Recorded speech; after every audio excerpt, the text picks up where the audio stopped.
కమల సంకల్పం న్యాయ హస్తం అంట. కమల సంకల్పం అంటే కమలం పార్టీ యొక్క సంకల్పం, న్యాయం అంటే చేయి గుర్తు హస్తం. వీళ్ళు చూడండి, చర్చనీయాంశముతున్న బీజేపీ కాంగ్రెస్ మేనిఫెస్టోలు, పాత హామీలకి రంగులద్దిన కమలనాథులు, కాంగ్రెస్ అమ్ముల పొది నుంచి కొత్త అస్త్రాలు, పాత హామీలకి రంగులద్దిన కమలనాథులు అని చెప్పేసి ఎందుకు అని అంటున్నట్టే వాళ్ళ దగ్గర వేరే ఏజెండా ఏం లేదుగా.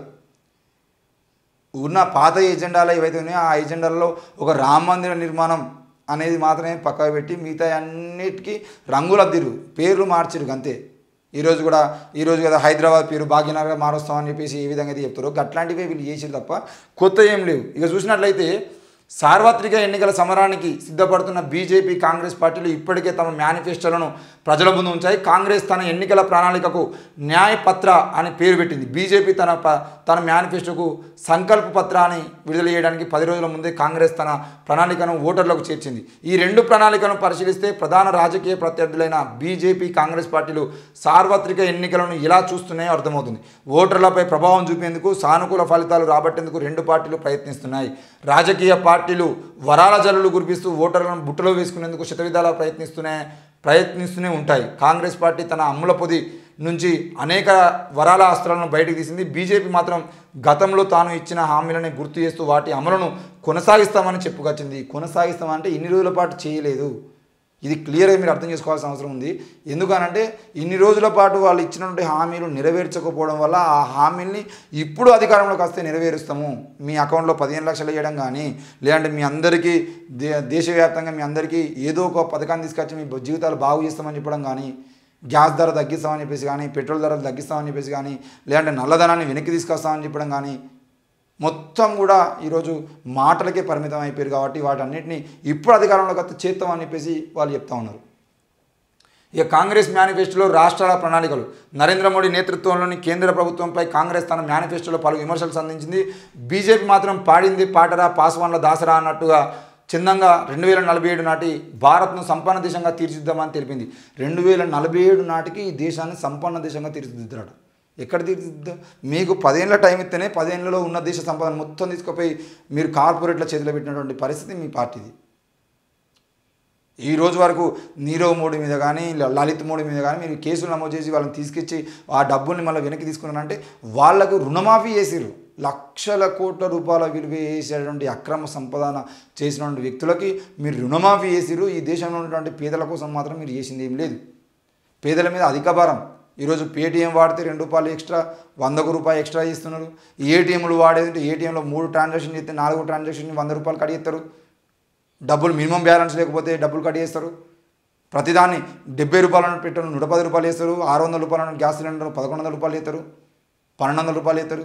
ఈరోజు అన్నిటి భారం ప్రజల మీద వేస్తూ మీరు చేయాల్సిన పని మాత్రం కార్పొరేట్లకు జీతగాలుగా పనిచేస్తున్నారు. మళ్ళీ మీరు 2047 నాటికి అంటే మీరు ఇప్పటి నుండి ఇంకా అధికారం కొనసాగించుకోకపోతే 2047, 2050 నాటికి ఈ దేశాన్ని అభివృద్ధి చేస్తారా? అప్పటిదాకా మీరు పీకేది ఏం లేదన్నత. ఇక పార్టీ పాలనలో ఉన్న రాష్ట్రాలలో అమలు చేస్తున్న కొన్ని సంక్షేమ పథకాలని కాంగ్రెస్ తన మేనిఫెస్టోలో చేర్చింది. మహాలక్ష్మి పథకం కింద ప్రతి పేద కుటుంబానికి ₹1,00,000 అందజేస్తామని, ₹1,00,000 వార్షిక స్టైఫండ్తో అప్రెంటిస్షిప్ హక్కు కల్పిస్తామని, ప్రభుత్వ పరీక్షలు నియామక టెస్టులకు దరఖాస్తు ఫీజును రద్దు చేస్తామని, విద్యా రుణాలను మాఫీ చేస్తామని, ₹25 లక్షల నగదు రహిత ఆరోగ్య బీమా కల్పిస్తామని ఇలా హామీల వరద పారించింది. అన్నింటికంటే ముఖ్యంగా కనీస మద్దతు ధరకు చట్టబద్ధత కల్పిస్తామని తెలిపింది. కనీస మద్దతు ధర రైతులకు సంబంధించిన విషయంలో ఈరోజు బీజేపీ పార్టీ అత్యంత దారుణమైనటువంటి పని ఏం చేసింది అంటే బీజేపీ తన మేనిఫెస్టోలో ఎక్కడ కూడా కనీస మద్దతు ధర కల్పిస్తామని చెప్పేసి చెప్పలేదు. ఈరోజు ఢిల్లీలో రైతులు ఎంత ఆందోళన చేస్తున్నారో మీ అందరికీ తెలిసిందే. మొన్న బండి సంజయ్ ఇక్కడ ఉన్న దొంగలందరూ కూడా ఏమని చేశారు, రైతుల కోసం మేము దీక్షలు చేస్తామని చెప్పేసి దీక్షలు చేసారు. ఇళ్ళలో కూర్చొని బయటకు వచ్చారు, రోడ్ల మీద కూర్చొని దీక్షలు చేసారు పెద్ద మనుషులు అందరూ కలిసి. మరి ఏది మీరు రైతుల కోసం దీక్షలు చేసేటోళ్ళు, మీకు రైతుల మీద అంతగానో ప్రేమ ఉండదంటే రైతులకు కనీస మద్దతు ధర కావాలి. వాళ్ళు పండించిన పంటకు ఈరోజు మేము 5,000 విలువ చేసేటువంటి ధాన్యాన్ని కేవలం ₹1,000 కొంటామని చెప్పేసి కాకుండా కనీస మద్దతు ధర, మాకు ఇంత మద్దతు ధర కావాలి. మేము బియ్యం పండించినా, వడ్లు పండించినా, లేదంటే గోధుమలు పండించినా, లేదంటే మిర్చి పండించినా, లేదంటే టమాటో పండించినా ఏదైనా కూడా రైతులు పంట పండించారంటే వాళ్ళకు కనీస మద్దతు ధర గింత ఉండాలి అనేది ప్రభుత్వం తీసుకొచ్చేది అంటే బాగుంటుందని చెప్పేసి ఢిల్లీలో రైతులు చనిపోతూ ఉన్నా కూడా వందల మంది రైతులు చనిపోతూ ఉన్నా కూడా బీజేపీ పార్టీ వాళ్ళ మీద బుల్లెట్ల వర్షం కురిపిస్తున్నా కూడా బీజేపీ వాళ్ళ మీదకి కార్లను పంపిస్తూ యాక్సిడెంట్లు చేసి చంపుతున్నా కూడా వాళ్ళ మీద విషప్రయోగాలు చేస్తూ ఉన్నా కూడా ఎక్కడ కూడా వెనక్కి దక్కకుండా రైతులందరూ ధర్నాలు ఇస్తూ రైతులందరూ ఈరోజు ఢిల్లీ వైపు పంజాబ్ హర్యానా ఢిల్లీలలో అక్కడ నిరసన కార్యక్రమాలు చేస్తూ అక్కడే బతికిపోతున్నటువంటి రైతులు మనం చూస్తూనే ఉన్నాం. మరి ఇట్లాంటి క్రమంలో బీజేపీ రైతుల పక్షపాతి కాదు అని చెప్పేసి రైతుల కోసం కనీసం ఎలాంటి ఆలోచన చేయకుండా ఈరోజు రైతుల మీద ఎంత దారుణమైన పరిస్థితికి దిగజారుతుందో మనం చూడాల్సిన అవసరం ఉంది. పేరుకో రైతుల మీద ప్రేమ ఉన్నట్టు నటిస్తూ ఉంటారు. బండి సంజయ్ లాంటి వాళ్ళేమో పోయి దీక్షలు చేసి మేము రైతు దీక్షలు చేస్తున్నాం అని చెప్పేసి కాషాయ కండవలు తీసేసి గ్రీన్ కలర్ కండవలు వేసుకొని పచ్చని కండవలు వేసుకొని రైతులు మేము అని చెప్పేసి విర్రవేగుతారు. కానీ కనీస మద్దతు ధర అనేది మాత్రం ప్రకటించలేకపోయింది బీజేపీ పార్టీ. ఈరోజు కాంగ్రెస్ పార్టీ ప్రధాన ఎజెండాగా పెట్టుకున్నది మరి పాత పథకాలతోనే ముందుకు వచ్చిన బీజేపీ భిన్నంగా ఉన్నటువంటి బీజేపీ ప్రస్తుత సంక్షేమ పథకాలపైన ఆధారపడింది. భారీ హామీలేమీ ఇవ్వలేదు. అంటే దీని అర్థం బీజేపీ మేనిఫెస్టోలో హామీలే లేవని కాదు, ఆదాయంతో నిమిత్తం లేకుండా 70 సంవత్సరాలు దాటిన వృద్ధులకు 5 లక్షల రూపాయల వరకు ఉచితంగా ఆరోగ్య బీమా కల్పిస్తారట. పైప్ లైన్ ద్వారా చౌకగా గ్యాస్ సరఫరా చేస్తామని గ్యారంటీ ఇచ్చింది. ముద్రా రుణాల పరిమితిని 20 లక్షలకు పెంచుతామని చెప్పింది. ఈ గ్యాస్ లైన్ల ద్వారా పైప్ లైన్ల ద్వారా గ్యాస్ అందించడం అనేది ఎవరికి ప్రాజెక్ట్? అది అంబానీకి అదానికి ఇచ్చేటువంటి ప్రాజెక్టు. మీరు చేసేది ఏంది?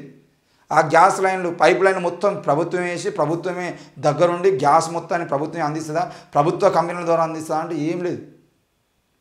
ఆ పైప్ లైన్ల పథకం ఏదైతే ఉందో దాన్ని రేపు పొద్దుగాల క్లియర్గా అంబానీకో అదానికో లేదంటే జిందాల్ కంపెనీకో అప్పచెప్తే వాళ్ళు ఊరూరుకు పైపులు వేసి ఈరోజు కేసీఆర్ కదా ఇంటింటికి నల్లా అని చెప్పేసి మిషన్ భగీరథ కదా మిషన్ కాకతీయ అని చెప్పేసి ఏ విధంగా అయితే ఈరోజు ఇంటింటికి నల్లా అని చెప్పేసి తీసుకొచ్చి నీళ్ళు మొత్తాన్ని అందరి ఇంట్లోకి పైపులు వేసి నీళ్లు పెడతామని చెప్పేసి నీళ్ళు వచ్చింది లేదు పోయింది లేదు, ఆ మురికి నీళ్ళు ఎవరు తాగుతలేడు. కానీ ఈరోజు వాళ్ళు ఏ విధంగా అయితే పైపులు వేసారో అదే విధంగా రేపు గ్యాస్ ఇస్తామని చెప్పేసి అది కూడా 2047 నాటికి సాధ్యమవుతుంది, ఇప్పుడు కాదు.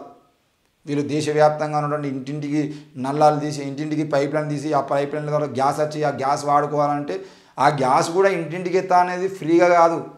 ఈరోజు మీరు వాడుకుంటున్నటువంటి గ్యాస్ సిలిండర్లే నయం. ఎందుకు నయం అంటున్నా అంటే మీరు 1000 రూపాయలు పెట్టి గ్యాస్ సిలిండర్ తీసుకుంటే ఎంత జాగ్రత్తగా కాపాడుకుని అంత జాగ్రత్తగా తీసుకుంటారు. కానీ రేపు పొద్దుగాల ఇంటింటికి గ్యాస్ వచ్చేదంటే ఆ పైపులకి మోటార్లు బిగిస్తారు.